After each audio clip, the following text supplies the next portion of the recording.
Hello everyone, my name is Akash Sharma and today we are going to study Civics Class 7 Chapter 1.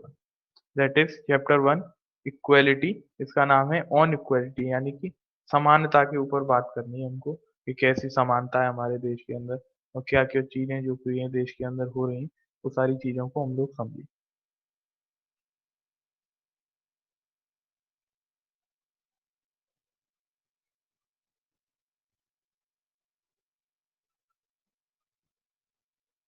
Hello everyone, my name is Akash Sharma and today we are going to study Civics Class 7 Chapter 1 जिसका नाम है on equality. इस chapter का नाम on equality है, इसका मतलब कि समानता के ऊपर बात। इसको हम समझेंगे कि क्या है समानता और क्या क्या चीजें हैं इस चैप्टर के अंदर, उसका जो सेंट्रल आइडिया है चैप्टर का उसको समझेंगे और देखते हैं क्या होता है इसके अंदर। तो बिना किसी देरी के चलिए शुरू करते हैं। मेरा नाम है आकाश शर्मा और मुझे उम्मीद है कि आपने चैनल सब्सक्राइब कर लिया होगा। अगर नहीं किया है तो प्लीज सब्सक्राइब कर लीजिए और बेल आइकन को दबा दीजिए ताकि जो आगे आने वाली वीडियो है उनकी नोटिफिकेशन आपको मिल जाए। So let's get started with the video. चलिए शुरू करते हैं। अब इक्वेलिटी क्या है, एक की फीचर है डेमोक्रेसी का, यानी कि एक लोकतंत्र जो है उसका एक की फीचर, मेन फीचर क्या है, समानता है। और ये सारे इसकी हर तरीके से डेमोक्रेसी की फंक्शनिंग को इफेक्ट करता है, यानी कि एक देश किस तरह से चलेगा उसको जो है इक्वलिटी बहुत ज्यादा इफेक्ट करती है उसकी फंक्शनिंग। अब क्लास 7 के social science civics chapter 1 on equality यानी कि समानता पर, यानी कि समानता पर बात। इसके अंदर हम ये पढ़ेंगे कि इक्वलिटी क्या है, व्हाट इट इज, और क्यों ये जरूरी है, why is it important in a democracy, और जरूरी क्यों है ये एक डेमोक्रेसी के अंदर, और वेदर और not everyone is equal in India, और क्या भारत में सभी लोग बराबर हैं, यानी कि सभी लोगों को बराबर हक मिल पा रहा है, सभी लोगों को इक्वल अपॉर्चुनिटीज ही मिल पा रही हैं, सभी लोगों को equal opportunities, okay, equal way of living और इक्वल एजुकेशनल फैसिलिटीज, साथ ही साथ इक्वल जॉब अपॉर्चुनिटीज, ये सारी चीजें क्या मिल पाती हैं, इन सारी चीजों को हम समझें। तो बिना किसी देरी के आगे बढ़ते हैं। तो ये चैप्टर इंट्रोड्यूस करता है आपको कॉन्सेप्ट ऑफ डिग्निटी। डिग्निटी यानी कि आत्मसम्मान। आत्मसम्मान आप लोग समझते ही, सेल्फ रिस्पेक्ट या फिर गौरव। आत्मसम्मान हम सभी लोग जानते हैं क्या होता है, आत्मसम्मान।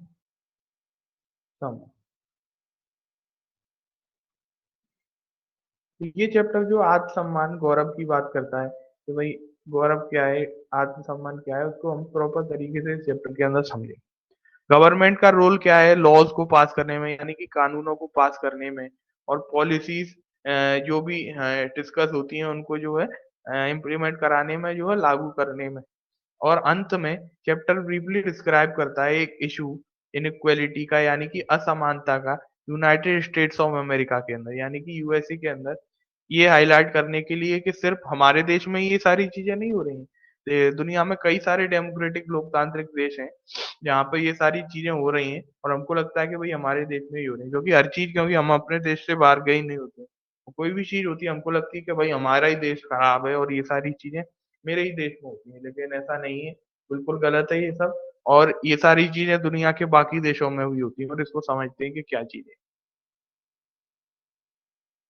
अब सबसे पहला है कि इक्वल राइट टू वोट, यानी कि वोट करने का बराबर हक, वोट करने के समानता। तो एक डेमोक्रेटिक कंट्री के अंदर, इन अ डेमोक्रेटिक कंट्री जैसे कि इंडिया है, सारे एडल्ट, चाहे उनका कोई भी रिलीजन हो, किसी भी रिलीजन से वो हो, irrespective of what religion they belong to.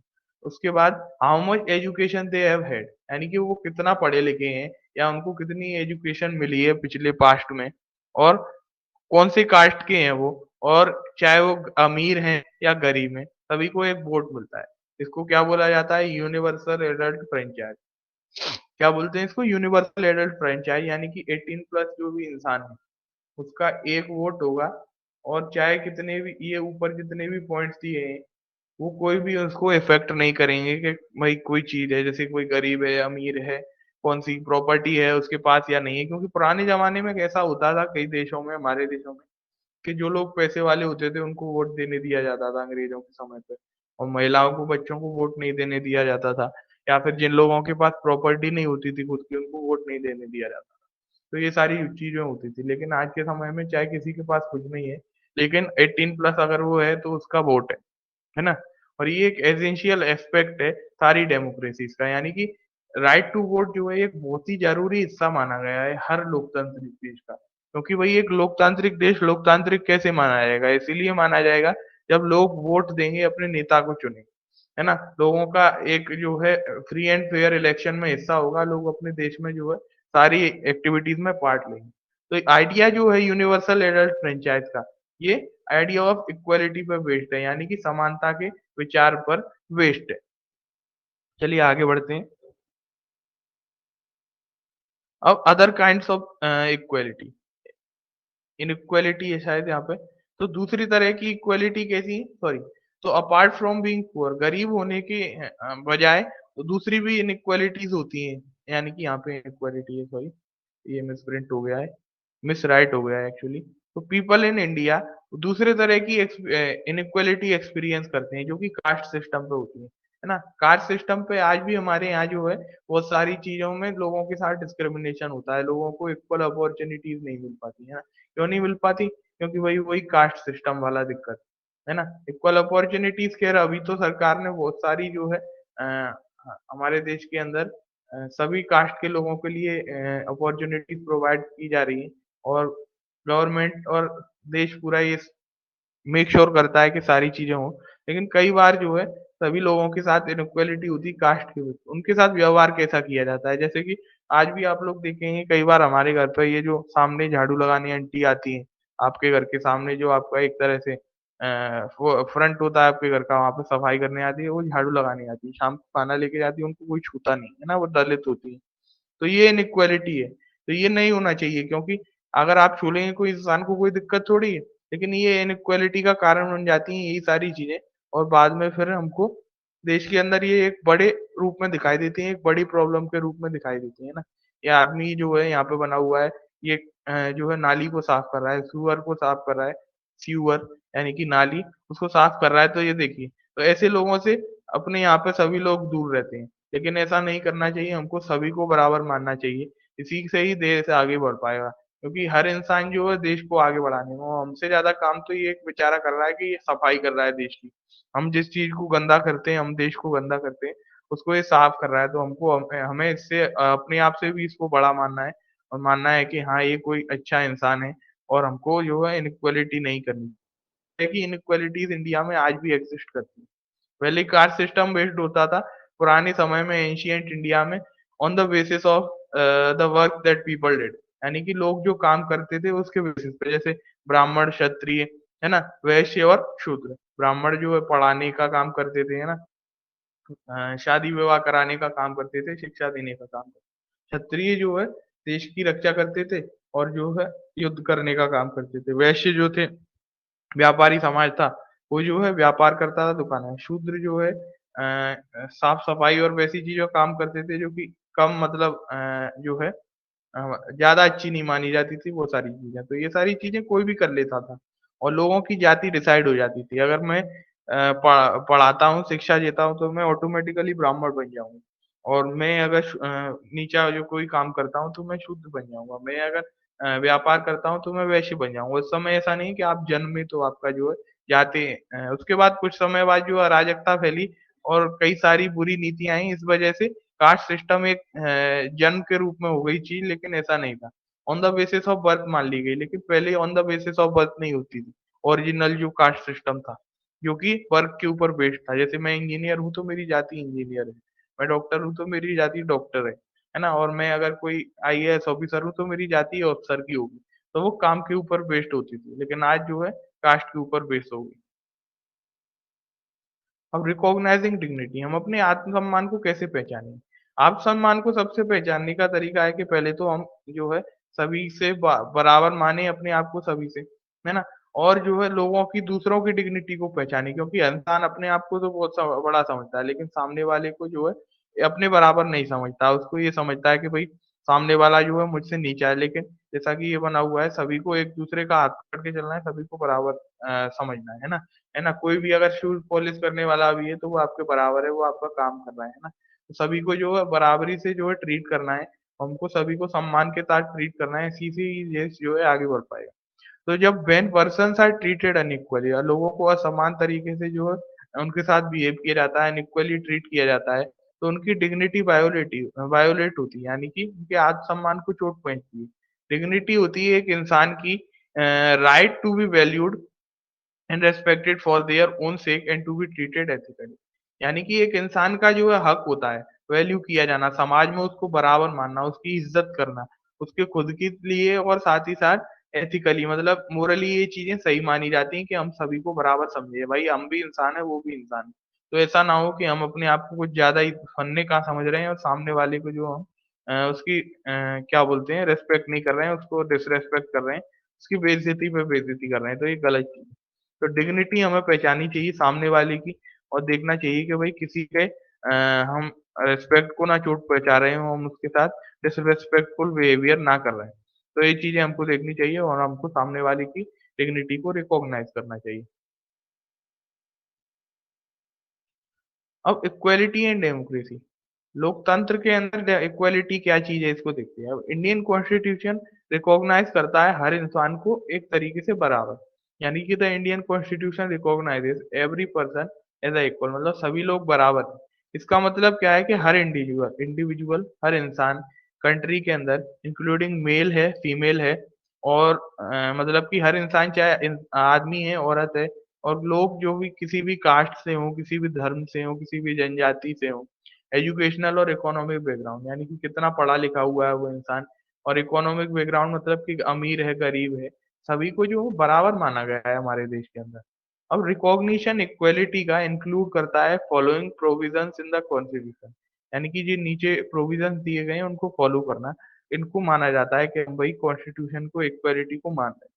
तो एवरी पर्सन जो इक्वल है लॉ के सामने, कॉन्स्टिट्यूशन के हिसाब से सभी लोग जो है बराबर हैं कानूनन, और कोई भी किसी के साथ जो है भेदभाव नहीं होना चाहिए। No person can be discriminated against on the basis of their religion race caste place of birth और वेदर दे आर फीमेल और मेल, मतलब किसी के साथ भेदभाव ना हो। किसके बेसिस पे? उनके धर्म के बेसिस पे, उसकी उनकी रेस यानी कि काले हैं गोरे हैं उनकी जाति के बेसिस पे, और उनकी जन्म स्थान के बेसिस पे, क्या वो मेल हैं या फीमेल हैं, और इन सारी चीज़ों के ऊपर जो है उनके साथ डिसरिस्पेक्ट उनको नहीं करना चाहिए, और ना ही उनके साथ जो है डिस्क्रिमिनेट करना चाहिए। Every person has access to, हर इंसान को जो सारी पब्लिक प्लेसेस के साथ एक्सेस हो। अनटचेबिलिटी जो एबॉलिश कर दी है हमारी सरकार ने, जो कि हम बोलते हैं ना छुआ-छूत, वो खत्म कर दी है। सभी लोगों को पब्लिक प्लेसेस में एक्सेस हो। अब पब्लिक इस ये पॉइंट यहाँ पे क्यों रखा गया? क्योंकि पुराने ज़माने में क्या होता था, जो शूद्र लोग होते थे उनको जो सो कॉल्ड दलित नाम दिया गया उनको, तो उन लोगों को जो पहले क्या है कुएँ होते थे जैसे गाँव में, तो उनको पानी नहीं भरने दिया जाता था, उनको मंदिर में नहीं जाने दिया जाता था, पार्क्स होते थे वहाँ पे उनको नहीं घुसने दिया जाता था, मतलब नॉर्मल बच्चों के साथ वो पढ़ नहीं सकती थी।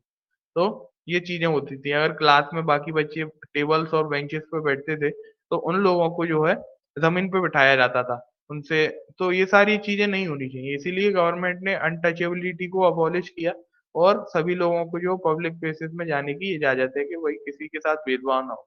भई हम जा सकते हैं तो सामने वाला भी जा सकता है। तो ऐसा ना हो कि भई एक इंसान जा रहा है, एक इंसान को आप पूरे प्रिविलेजेस दे रहे हैं, पूरे राइट्स दे रहे हैं, वहीं पे दूसरे इंसान को जो है वो प्रिविलेजेस नहीं है जो कि एक आम आदमी को मिलनी चाहिए लोकतंत्र के अंदर, एक डेमोक्रेसी के अंदर। तो ये डेमोक्रेसी का वेरी फर्स्ट रूल है, मतलब कि एक मेन इम्पोर्टेंट पॉइंट है कि ये सारी चीज़ें जो है माननी चाहिए। सभी लोगों को बराबर मानना चाहिए। और अब steps taken by government to implement equality, यानी कि इक्वालिटी को जो प्रमोट करने के लिए गवर्नमेंट के द्वारा सरकार के द्वारा क्या स्टेप्स लिए गए, क्या जो है कदम उठाए गए। अब टू वेज जिनके अंदर जो दो स्टेप्स हैं जिनके अंदर गवर्नमेंट ने ट्राई किया है इक्वालिटी का लॉ गारंटी करने के लिए कॉन्स्टिट्यूशन में है। सबसे पहला कि कानूनन, और दूसरा है गवर्नमेंट प्रोग्राम्स और स्कीम्स, यानी कि गवर्नमेंट स्कीम्स चलाती है, नए-नए तौर तरीके लेके आती है लोगों को जागरूक करने के लिए, लोगों को एजुकेट करने के लिए, लोगों को पढ़ाने के लिए कि भई ये सारी चीज़ें आपको नहीं करनी है, ये चीज़ें ये फॉलो करनी है। तो ये सारी चीज़ें जो है गवर्नमेंट ने कदम बढ़ाए। इसमें से एक स्कीम गवर्नमेंट ने ली है, वो क्या है, mid day meal scheme. Mid day meal scheme के तहत क्या है, सभी लोग बच्चे जो है पहले स्कूल नहीं जाते थे। है ना? और माँ-बाप जो है क्या करते थे कि बच्चों को, जो गरीब माँ-बाप होते थे, वो बच्चों से लेबर करवाते थे, काम नहीं करवाते थे। तो गवर्नमेंट ने जब पूछा कि आप इनको स्कूल क्यों नहीं भेजते हैं? पढ़ाई तो हमने फ्री कर रखी है गवर्नमेंट ने सरकारी स्कूलों में, तो आप स्कूल क्यों नहीं भेजते हैं? तो उनके माँ-बाप ने जवाब दिया कि भई स्कूल जाके क्या करेगा? पूरे दिन में जो है कमाएगा थोड़ा-सा, तो घर के लिए खाना भी आएगा, अपना पेट तो कम से कम भरेगा सा बच्चा। तो इसीलिए गवर्नमेंट ने जो है मिड डे मील स्कीम शुरू की। इस वजह से क्या है कि बच्चों को भूख की चिंता नहीं करनी पड़ती। वो खाते हैं अपना खाना, दिन में कम से कम उनका एक टाइम जो पेट भर के खाते हैं। इससे उनका न्यूट्रिशन भी अच्छा रहता है और वो खाने के चक्कर में रेगुलर स्कूल आते हैं और फिर उनका पढ़ाई में भी मन लगता है। इसीलिए गवर्नमेंट ने मिड डे मील स्कीम शुरू की। यानी कि मतलब एक बच्चा पूरे दिन का एक बार में खाना खा लेता है, उसका पेट भर जाता है। तो मिड डे मील स्कीम ये।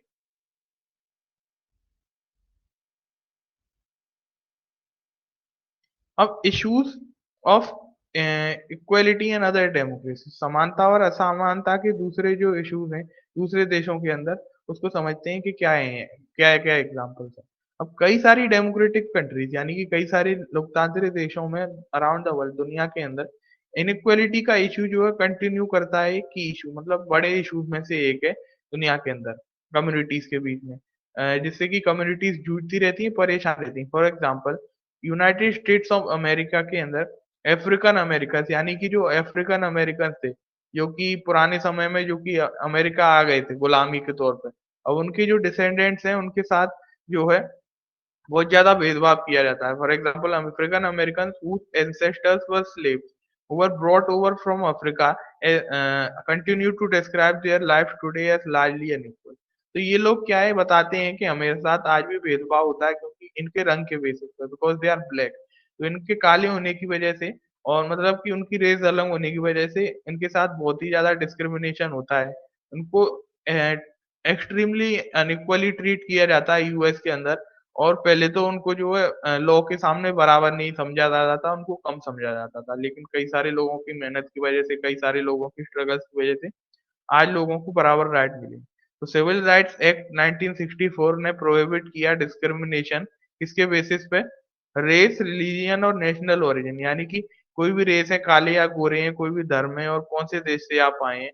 और इसने ये भी स्टेट किया कि सारे स्कूल जो हैं वो सारे अफ्रीकन अमेरिकन बच्चों के लिए खोले जाएँगे।